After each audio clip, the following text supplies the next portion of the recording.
Отиваме на Барселона.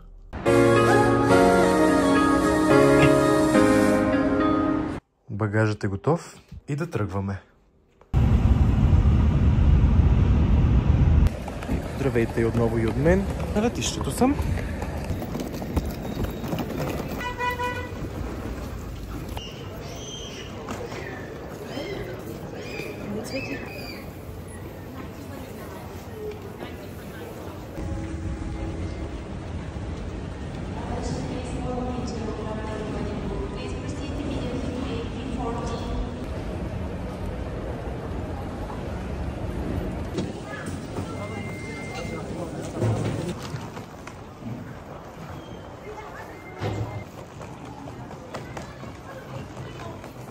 Разбира се, трябва да минем и през магазина, да разгледаме.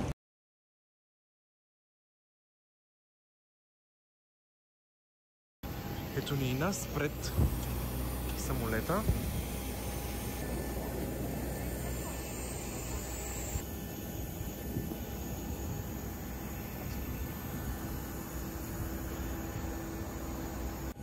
Имаме страшно много планирани неща. Ходиме до съблекалната на H&M, в която можеш да танцуваш, да си пуснеш дискотека. Също да ходиме много в Sephora, се спускаш по парзалката. Има много интересни неща, които искам да посетим и ще го направим, така че останете до края. Май забравих да кажа, че полетът е 3 часа в Барселона. После ще си хванем бушето до центъра. Имаме опцията или да вървим пеша, или да си хванем друг автобус, ако е наличен.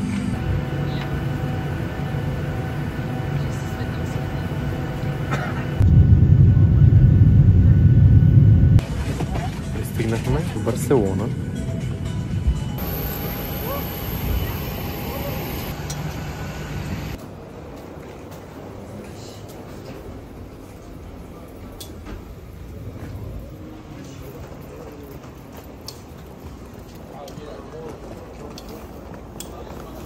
На спирката сме с куфарите и автобус идва след 17 минути. Трябва да се прекачиме на друг.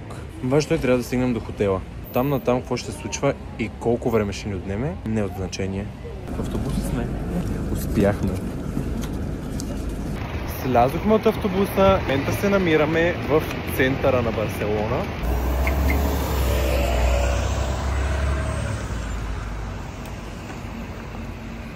Тук може да видите тази малка и симпатична уличка, по която се движим.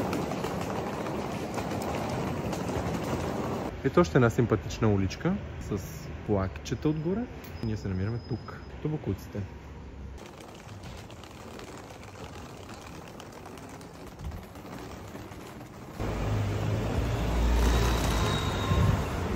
Стигнахме в хотела. Сега ще ни дадат ключовете и си отиваме в нашата стая.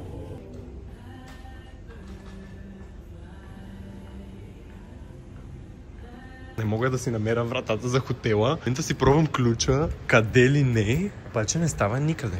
Ще пробваме в тази врата тука.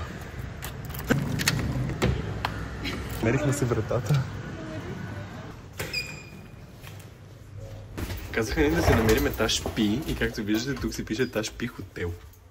Значи сме на правилното място. Хотелът ни е с орнаменти на зоологическа градина. И тук има зебра. Това е нашата стая. Имаме близдалки. Имаме и баня, която е доста добре.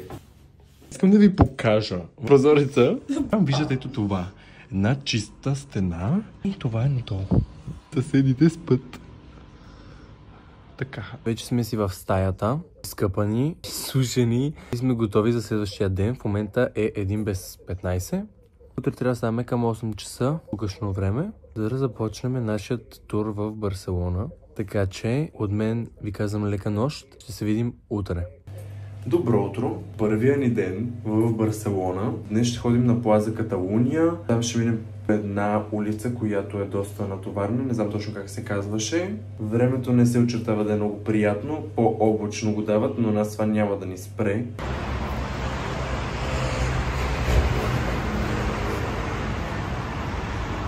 Да ви покажа и вчерашните улици, през които минавахме, обаче нищо не можеше да ви покажа, защото беше мрак, тъмнина. Това е като цяло.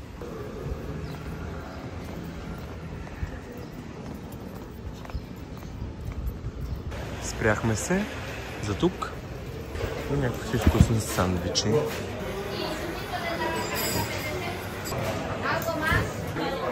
Добре, взех си този сандвич, който е с пилешко. Изглежда добре и една кола си взех. Ще направим тейст на сандвича. Да, вкусно е. Искам да ви издам една тайна. Ако идвате в Испания, посетете Примор.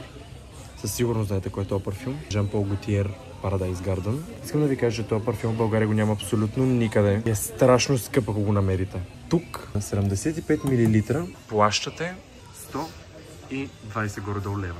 Мирише уникално. Това знаете ли какво е? От толкова много време издирвам тая паста. Тук я намерихме и е само 6 евро. Тази избелващата. Всичките са с мента, просто има различни аромати. Aquatic Mint, Ains Mint, класическа мента, канелена мента. Взех я.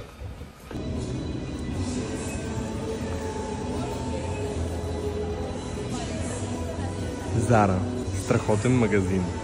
Така, искам да видите в стълбище.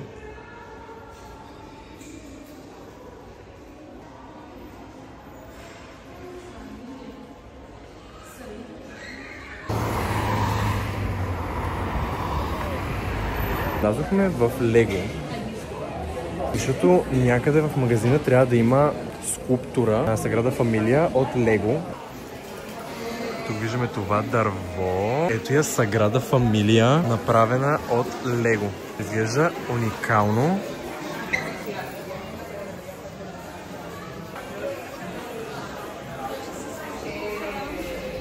Използвани са 218 000 блокчета и тежи 500 кг.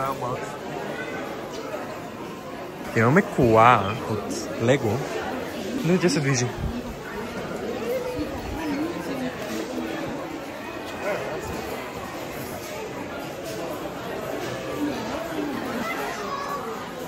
Това е парк Гюел, направен изцяло от Лего.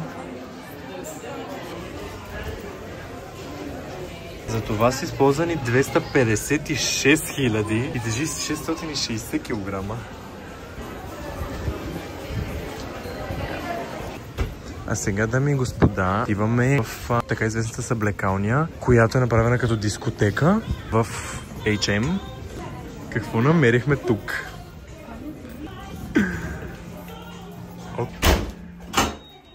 Така, ето го екрана, който ни трябва. Добре. Имаме тапас, парк, соло, романтик, фиеста. Добре, да пробваме фиеста. Добре.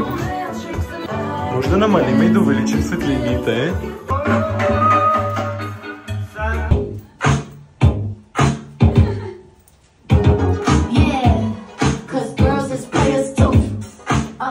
И ето я сградата, за която идваме. Ето я Каса Батилю.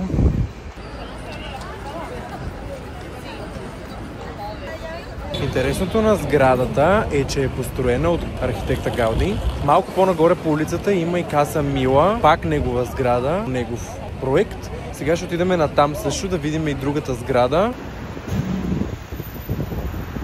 Това е тя. По-скучно е.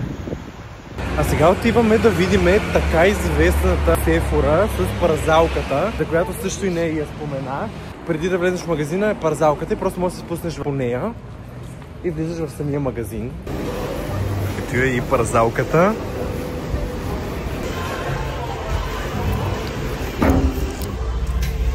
Мисля, че се...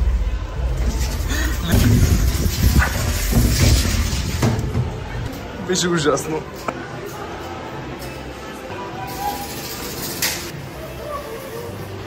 Ето я Сефора.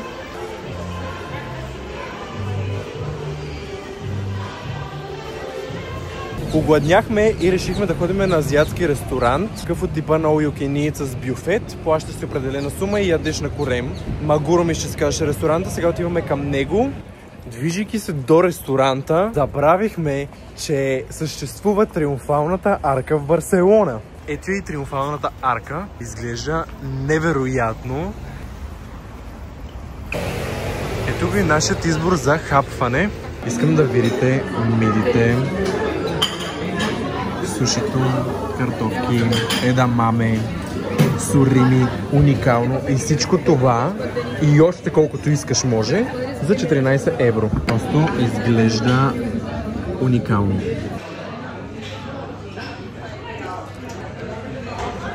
Току-що излязохме от ресторанта. Сега ще се снимаме на арката.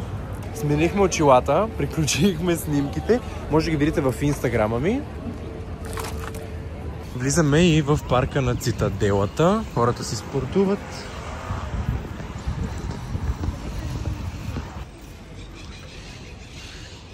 Така.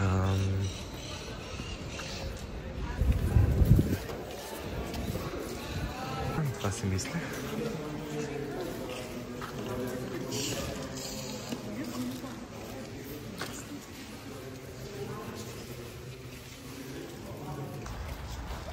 Излизаме и продължаваме с нашата разходка. Искам да видите каква уличка намерихме.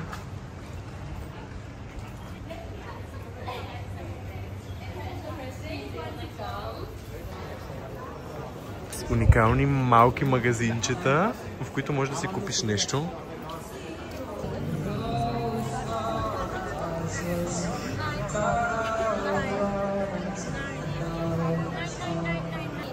В момента сме на една от най-известните улици в Барселона, Ла Рамбла. Тя е огромна и стига до пристанището. Има много хора и трябва доста да си пазите нещата, докато вървите тук.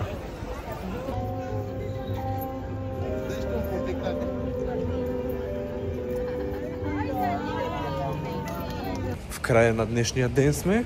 Ще ви покажа какво си купих.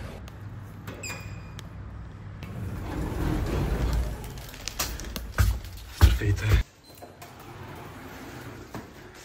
Прибираме се. In our room.